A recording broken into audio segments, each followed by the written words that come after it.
spinning back fist. My God, Mima is entertaining. Oh, yeah. You can tell why he's a favorite here in France. Very much like the girl I took to my high school prom. It's not pretty, but by God, it's effective. And again, another big takedown. Is it 100% takedown a success for Mima? I think it's got to be. Yeah. Very difficult round to score again. Both guys have been in top position. Yeah, and neither really landing decisive ground and pound. Yeah. I mean, they're both keeping active for sure, but nobody has landed that big punch that sort of changed the picture of things. Horsky on his way to get right back up again.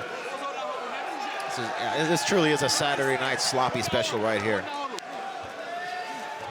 Another takedown from Mima. This fight is so entertaining. You'd think it was fun and a slip and slide the way we're going down. Oh, transition. The slowest Kimura bump sweep I think you've ever seen. I say that with great respect and fondness, though. Absolutely. But this is a good position for a check here in mount. He's got, oh, he's trying to get a rear naked choke. Trying to switch palm to palm. Very late in the round. Landing big shots. Horsky seems exhausted, though. He's not landing with the... He needs to be wary of a head-on triangle from bottom here. How crazy would that have been? Statistically very rare, but possible.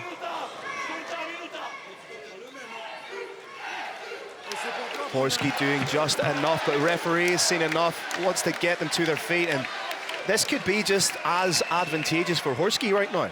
Yeah, I think so too. I mean, especially if you manage to get one of those clinch positions up against the cage where he's been great at landing knees. Nice little embrace there. It's not over yet though, guys. Keep that guard up.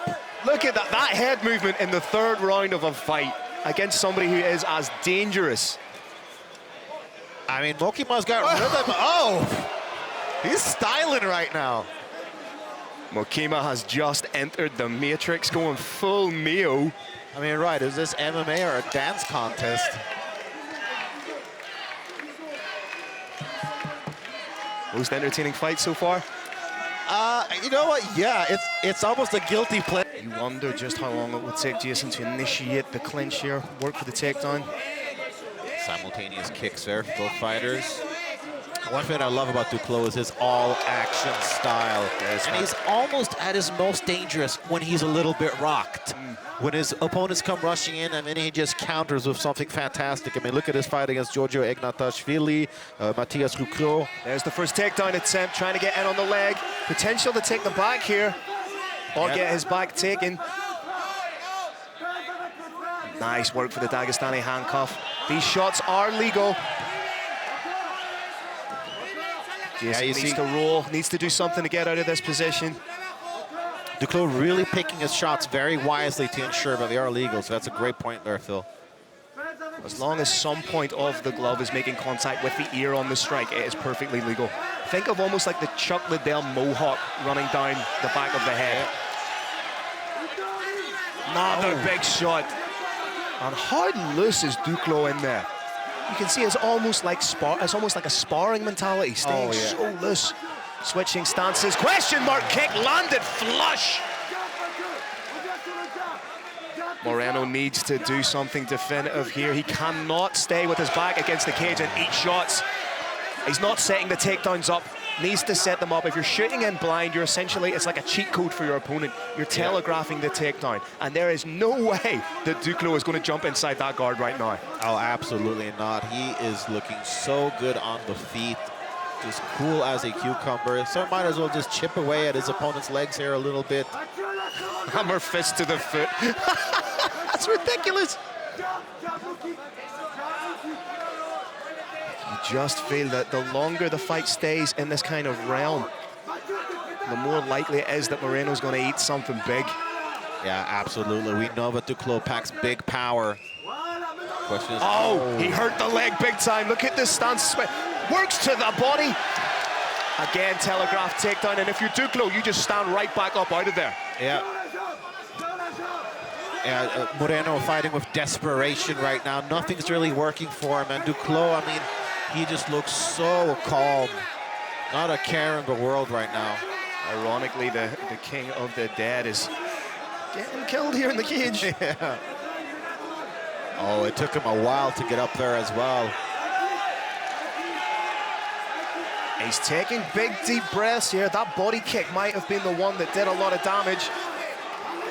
Moreno looks like he does not want to be there. Oh, absolutely. Everything in his body language is telling him that he's having a bad time. All of his movements are labored, they're slow, sloppy. Oh, big shot! Another blind takedown, and his feet are flatter than a bottle of Coca-Cola that's been left on the window ledge all day. Oh, and it looks like he's looking at the referee. Moreno doesn't want it. He doesn't want it. He's done. That's it. He's done. Wow! Another big team. I really like that we're seeing much more of those stand-up here, because in her last fight against Stephanie Page, a very skilled Muay Thai fighter, she ended up taking the fight to the ground and in the clinch, and that's where she found most of her success. Here, she's really getting it done on her feet, proving herself to be a well-rounded fighter. Solid timing on the takedown, and look at the strength here. Ooh. Romero landing right into side control. And this is where she flourishes. You can see just taking a little bit of time, exercising wonderful patience, not doing anything hastily. That is the sign of a great jiu-jitsu player, taking their time. My jiu-jitsu coach, Johnny Burrows, would often say, your jiu-jitsu should be like death metal, slow and heavy. Oh, I like that. Well, I mean, obviously, she is a very skilled grappler, BJJ brown belt, as you mentioned. And I think an interesting wrinkle in her game is also the fact that she does train with just women at Team MSP in Rio de Janeiro. A lot of the times, female fighters, they end up training with male training partners, which means that they usually have to compensate for a strength discrepancy. If you're training with just women, then it's really all about, you can mix things up in a different way. Using the no-gi paper cutter choke there, more so as a means to make it uncomfortable for her opponent rather than a submission. But good work from Dourthe here, reclaiming guard. Hasn't fully got it yet, but has one butterfly. Perhaps may try and elevate and sweep in this position. But it's going to be very, very difficult against somebody with the credentialed grappling background as Romero. Yeah, absolutely. And she seems to be pretty aware of everything. She's trying to step over for the mounted guillotine. Dourthe needs to be very, very careful in this position. Could give up her back. The cage is assisting her a little bit here. We could be seeing a back take coming up here, Seb. Yeah, it looks like it. And the cage can be an ally or an enemy. Right now, it's an ally for Dourthe, preventing Romero from getting both hooks in and taking the back properly. Dourthe doing the right thing here by going 2-on-1 on a hand. You may see her try and baseball bat swing that arm over her head and turn in towards her opponent. That is a great point there. Oh. All right, yeah, stand up if the referee didn't quite understand that. Right back into the thrill of things they go. Romero on the hunt now.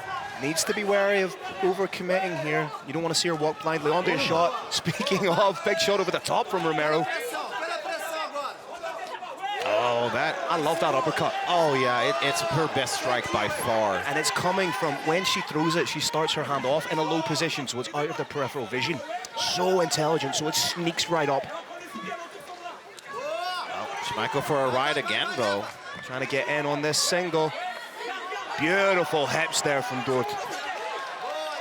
Could go short elbow, framing off on the head.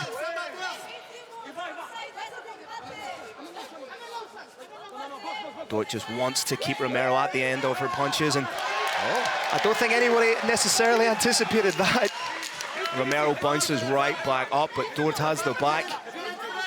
Now she might take Romero for a ride. Okay, exciting, fast-paced back-and-forth action there in the first round. That absolutely flew in. Again, very, very, very close fight. Great matchmaking. Oh, definitely. And as we have alluded to, the winner of this fight then goes on to fight for the Hexagon MMA World Strawweight title. All on the line. say perhaps the most high-profile fight of each of these fighters' career at this stage. I do think that's a very fair point to make. And look at the strength exhibited there by Romero. Trying to tame her opponent here inside the cage. Jot shakes her head. She's like a little pit bull in there.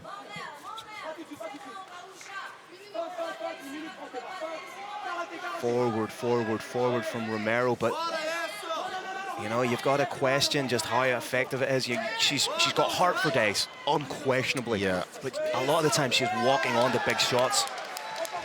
And a dip in the head is so dangerous, especially when you know that Dourthe has that uppercut. And just to shrug off that takedown attempt, but yeah, I'm surprised considering how many times she's been eating that uppercut, that she is continually dipping that. Oh! Behave yourself, you absolute rascal.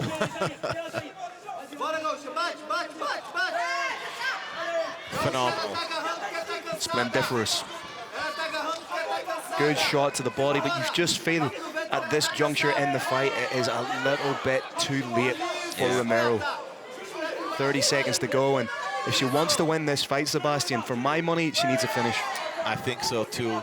I love the pressure. Oh, that was a big strike there, but then just as soon, it's like one step forward, two steps back. As soon as she gets something done, Dourthe fires back with something even better. Big takedown, and that speaks to her MMA intellect. Acutely aware of the time in the round, 20 seconds left, score the takedown, immobilize your opponent. Like I say, this has been a technical masterclass. Absolutely. I mean, almost displaying every single aspect of MMA. That was a nice knee to the head there as well. What a fight. Both women leaving it all in the cage, but for me, the technical nuances of the work done by Dourthe, it was absolutely incredible.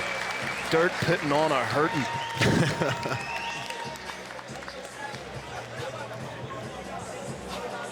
Yeah, one could say that Dourthe makes her opponents hurt.